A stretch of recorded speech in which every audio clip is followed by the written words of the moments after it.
السلام علیکم and welcome back to اندر ویڈیو۔ آج کی ویڈیو کے اندر ہم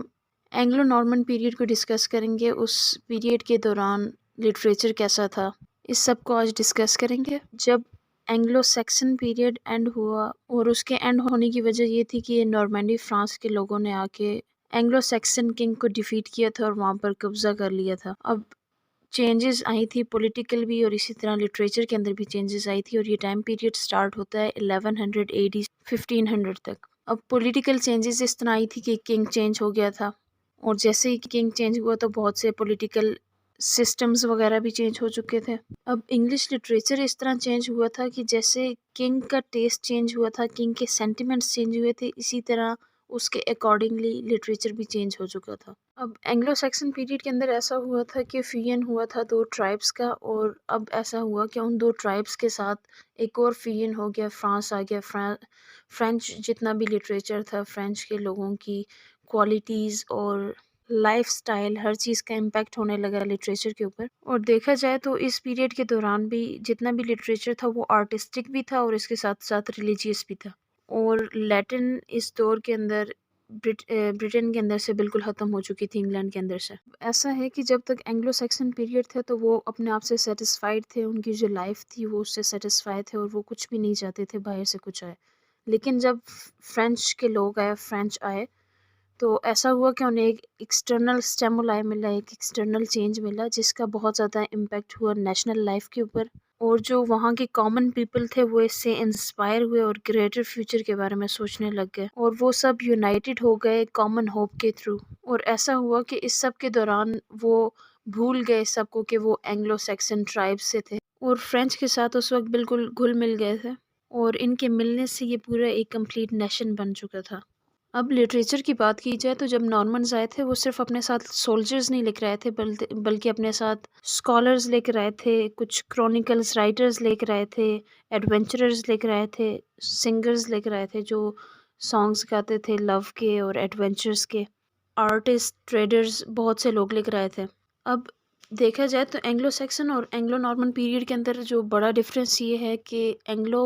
سیکسن پیریڈ جو تھا اس کے جتنا بھی ورک تھا وہ سارا ڈس اپیئر ہو چکا تھا، اور اینگلو نارمن پیریڈ کا ورک ریٹن فارم میں تھا، اس وجہ سے ابھی تک وہ ہے۔ اور اسی وجہ سے اگر اینگلو سیکسن اور اینگلو نارمن پوئٹری کو کمپیئر کیا جائے تو بالکل ایک دوسرے سے ڈفرینٹ ہے، اس وجہ سے کہ اینگلو سیکسن پوئٹری جب سٹارٹ ہوئی تھی اس کے بعد وہ میچیور ہوئی تھی اور ایک ہائی پیک تک گئی تھی، لیکن ریٹن فارم میں نہ ہونے کی وجہ سے وہ لاسٹ ہو گئی تھی، اور اینگلو نارمن پوئٹری ایک نیو سٹارٹ تھا۔ اور اس کے اندر سب سے بڑا ڈفرینس یہ آیا تھا کہ پہلے جتنا بھی ریلیجیس ورک ہوتا تھا وہ سارا لیٹن میں لکھا جاتا تھا، لیکن جیسے ہی اینگلو نارمن پیریڈ سٹارٹ ہوا تو لیٹن ڈس اپیئر ہونے لگی اور انگلش کو یوز میں لایا گیا۔ اب ایسا ہونے لگا کہ لینگویج تو انگلش یوز کی جا رہی تھی، لیکن اس کے اندر فرینچ کریکٹرسٹکس تھے، اور اس کے ساتھ ساتھ یہ بھی مسئلہ تھا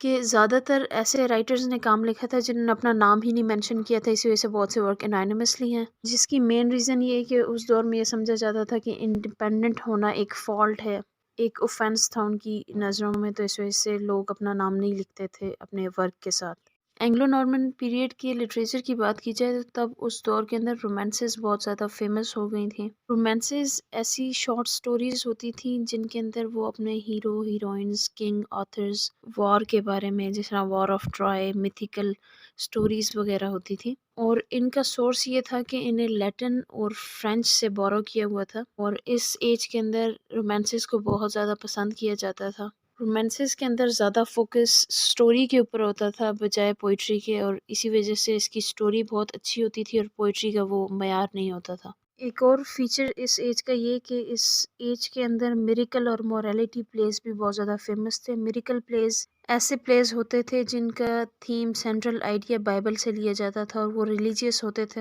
اور اسے پرفارم کرنے والے لوگ بھی ریلیجیس ہوتے تھے، کلرجی پیپل ہوتے تھے، بارڈز ہوتے تھے۔ اور موریلٹی پلیز کے اندر ایسا ہوتا تھا کہ اس کے اندر مورل لیسن ہوتا تھا، ڈائڈیکٹک نیچر ہوتی تھی ان پلیز کی، اور اس کا مقصد یہ ہوتا تھا کہ ریفارمیشن آئے، لوگوں کے اندر پازیٹیو چینجز آئیں۔ اب اگر اس ایج کے رائٹرز کی بات کی جائے تو فیمس رائٹرز کے اندر چوسر آتے ہیں، ولیم لینگلینڈ آتے ہیں، جان گوور آتے ہیں۔ اب ولیم لینگلینڈ اور جان گوور کو ایز اے مائنر پوئٹ یا رائٹر ہم لوگ اسی ویڈیو کے اندر ڈسکس کریں گے، اور چوسر کے لیے ایک الگ ویڈیو بنائی جائے گی کیونکہ وہ ایک مین امپورٹنٹ فگر تھے اس ایج کے، اور اسے ہم ڈیٹیل سے انشاءاللہ ڈسکس کریں گے۔ ولیم لینگلینڈ پیدا ہوئے تھے 1332 میں اور ان کی ڈیتھ ہوئی تھی 1386 میں۔ یہ ایک بہت ہی گریٹسٹ پوئٹ ہیں اینگلو نارمن ایج کے یا مڈل ایجز کے۔ اگر ان کے ورک کو دیکھا جائے تو ان کا زیادہ تر ورک سٹیریکل ہے، اور انہوں نے ایلیگری کا یوز کر کے سوشل اور پولیٹیکل ریلیجیس کرپشن کے اوپر کویشچن کیا ہے۔ کی دو بہت ہی فیمس پوئمز ہیں، اوپینین آف پیئرز اینڈ پلو مین، جو کہ انگلش لٹریچر کے اندر بہت امپورٹنٹ پلیس ہیں جن کی، جبکہ جان گوور کی پیدائش ہوئی تھی 1330 میں اور ان کی ڈیتھ ہوئی تھی 1408 میں۔ جان گوور نے بھی بہت امپورٹنٹ رول پلے کیا ہے ڈیولپمنٹ آف انگلش لٹریچر کے اندر، انگلش پوئٹری کے اندر۔ ویسے کہا یہ جاتا ہے کہ چوسر فادر آف انگلش پوئٹری ہیں، لیکن جان گوور نے بھی بہت زیادہ کنٹریبیوشن دیا ہے پوئٹری کے اندر انگلش۔ اسی طرح جان گوور کی جتنی بھی کنٹریبیوشن ہے اسے اگنور نہیں کیا جا سکتا، اور جان گوور ہی تھے جنہوں نے یہ بات پروف کی تھی کہ انگلش لینگویج باقی لینگویج کی طرح کمپیٹ کر سکتی ہے اور اس کے اندر پوئٹری وغیرہ لکھی جا سکتی ہے۔ دیکھا جائے تو جان گوور نیریٹو پوئٹ تھے، اور ان کے فیمس ورک امپورٹنٹ ورک کے اندر کنفیشن امینٹس جو کہ کنورسیشن کی فارم میں ہے، پوئٹ اور ایک ڈیوائن انٹرپریٹر ہے اس کے درمیان۔ جان گوور نے ایز اے مورلسٹ کام کیا، ان کے جتنے بھی ورک دیکھے جائیں تو وہ مورلسٹک تھے، اس کے اندر ڈائڈیکٹک نیچر تھی۔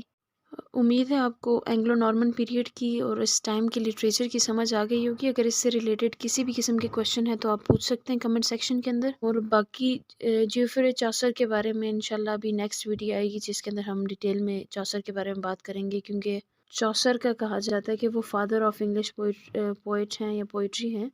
تو ان پر زیادہ ڈیٹیل سے انشاءاللہ ویڈیو بنے گی۔ Thank you so much.